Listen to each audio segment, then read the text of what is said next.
Jelas sampai sini? Oke, ketemu jawabannya ya. Jadi kalau nanti ada ya, Anda bertemu diskusi di media sosial, itu kan tanah suci yang dijanjikan.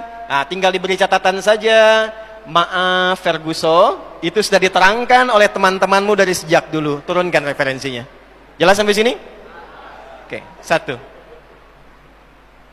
Simpan ini. Nanti kita akan sampai pada satu titik kenapa harus diklaim itu sampai terjadi konflik kekinian. Ibrahim alaihissalam menikah dengan siapa? Tahu dari mana?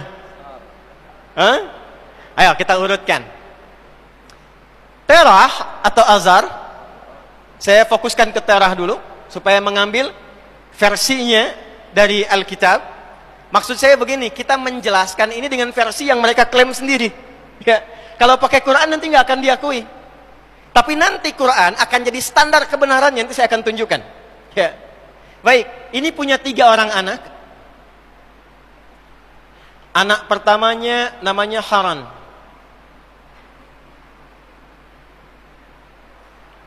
Anak keduanya diberi nama dengan nama ayahnya, Nahor. Anak ketiganya Ibrahim. Jadi Terah punya 3 orang anak, Haran, Nahor, dan siapa? Ibrahim. Haran punya 2 orang putri dan 1 orang putra. Putranya yang laki-laki itu 1 orang, namanya Lut. Lut alaihi salam. Siapa namanya? Nah, Lut ini anaknya Haran. Jadi karena Haran punya adik itu Nahor dan Ibrahim, ini yang bungsunya, maka hubungan Lut dengan ke Ibrahim ini paman, ini keponakannya. Ya. Nanti saat kaumnya Lut itu akan dihukum karena mereka menantang azab, Ibrahim menyampaikan kepada Allah, "Inna fiha Lut." Di mana ditemukan? Quran surah ke-29 ayat berapa? Ayat 32. Detil kejadiannya ditemukan di mana? Quran surah ke-51 Az-Zariyat ayat berapa? Kita bisa lihat nanti dari ayat ke-30 sampai seterusnya. Sampai ke-49. Sampai ke kisah Firaun. Sudah. Ini anak laki-lakinya Haran. Anak perempuannya ada 2. 1 Mislah. Yang kedua Sarah. Yang kedua Sarah. Jelas? Di masa dulu belum ada ketentuan yang ditetapkan seperti di era Nabi Muhammad SAW yang berlaku sampai dengan kini. Nanti tertuang di Quran surah ke-4 An-Nisa di ayat ke-23. Hurrimat alaikum ummahatukum sampai ujungnya illa ma qad salaf. Ya. Jadi di era Nabi Muhammad SAW tidak boleh menikahi ibu, jelas, kan? Anak perempuan jelas. Wa banatul akhi wa banatil ukhti. Anak perempuannya adik kita, kakak kita. Tapi kalau dulu yang anak perempuannya kakak dan adik itu tidak berlaku. Masih boleh karena generasi manusianya masih terbatas. Ya, masih ingat anaknya Adam alaihissalam kalau lahirkan kembar, itu kan? Karena belum ada manusia lain, ditikahkannya secara silang. Nah, di era ini pun kemudian anaknya Haran yang perempuan yang Sarah dinikahkan dengan Ibrahim alaihissalam. Adapun Mislah dinikahkan dengan Nahor. Maka disinilah ketemu Ibrahim dengan siapa?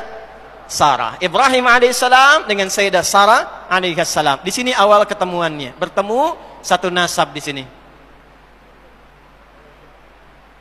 Sampai di sini jelas? Nah, saya tarik nafas dulu, kita pelan-pelan dulu, lihat lagi.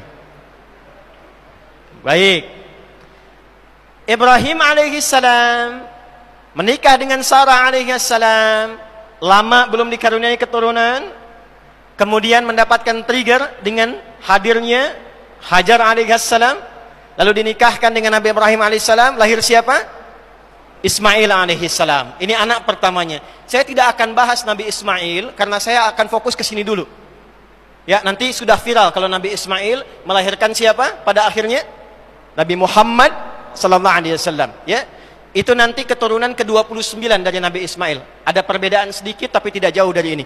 Muhammad sallallahu alaihi wasallam bin Abdullah bin Abdul Muttalib bin Hashim bin Abdul Manaf bin Qusay bin Murrah bin Kilab bin Ka'ab bin Ghalib bin Fihir bin Malik bin Nadar bin Kinana bin Khuzaimah bin Mudrikah bin Ilyas bin Nizar bin Mudar bin Ma'ad bin Adnan bin Adi bin Adri bin Muqawwam bin Nahur bin Tarikh bin Ya'rub bin Yasjub bin Nabit bin Ismail alaihissalam.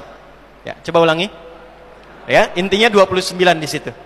Nah, secara cepat Ibrahim alaihissalam dengan Sarah alaihissalam singkatnya mendapatkan keturunan, lalu lahirlah seorang anak diberi nama dengan siapa? Ishak. Lahir Ishak. Apa artinya Ishak? Yang menggembirakan. Ya, yang menggembirakan karena Sarah saat mendapatkan Ishak itu tertawa. Itu ada di Quran surah ke-11 ayat 71. Quran surah ke-11 ayat 71. Wa imra'atuhu qa'imatun fadhahikat fabasyarnaha bi Ishaq. Ya. Jadi dan istrinya Ibrahim alaihissalam tertawa ketika diberi kabar bahwa beliau akan melahirkan. Padahal sudah divonis secara medis, secara klinis, ini maaf, monofos dan mandul tidak mungkin punya keturunan. Maka terjadilah apa yang terjadi. Detailnya ada di Quran surah ke-51 ayat 24 sampai ayat 30, paling kanan sebelah bawah. Hal ataka hadithu dhaifi Ibrahim sampai ke bawahnya bi ghulamin alim. Baik, fadhahikat maka Sarah tertawa, maka diberikanlah oleh Allah anugerah seorang anak yang akan memberikan kegembiraan sampai ia tertawa selama hidupnya. Anak yang cerdas, jenius, Ishak. Ini disebut dengan ghulamun alim. Nanti Nabi Ismail disebut dengan ghulamun halim. Ingat ya? Cepat. Dari Sarah lahir Ishak. Ishak alaihissalam melahirkan siapa? Melahirkan siapa? Ishak alaihissalam tidak melahirkan siapa-siapa karena beliau laki-laki. Istrinya yang melahirkan, kan? Siapa nama istrinya? Bu Ishak, ya, gampang aja. Saya tanya anak-anak SD, ya, istrinya Nabi Ismail namanya siapa? Bu Mail Ustaz, katanya. Masya Allah. Ya, istrinya Nabi Ishak namanya Rafqah. Rafqah. Sudah? Rafqah punya abang namanya Laban. Laban punya anak 4 perempuan. 1 Lea atau Leia. 2 Rahil atau Rahilah. Nah, ada versi yang ketiga dan keempat ini bukan anak perempuan aslinya, tapi asisten untuk membantu 2 yang di atasnya. Yang ketiga ini Zulfa.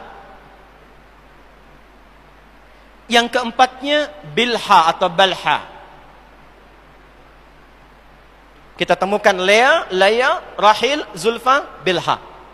Anak siapa ini? Anaknya Laban. Siapa Laban? Abangnya Rafqah. Siapa Rafqah? Istrinya Ishak. Nah, kelak kemudian Ishak alaihissalam dan Rafqah kemudian dipersatukan menikah, melahirkan anak. Anak yang viralnya ada 2 nanti. Yang paling viral di antara 2 ini salah satunya.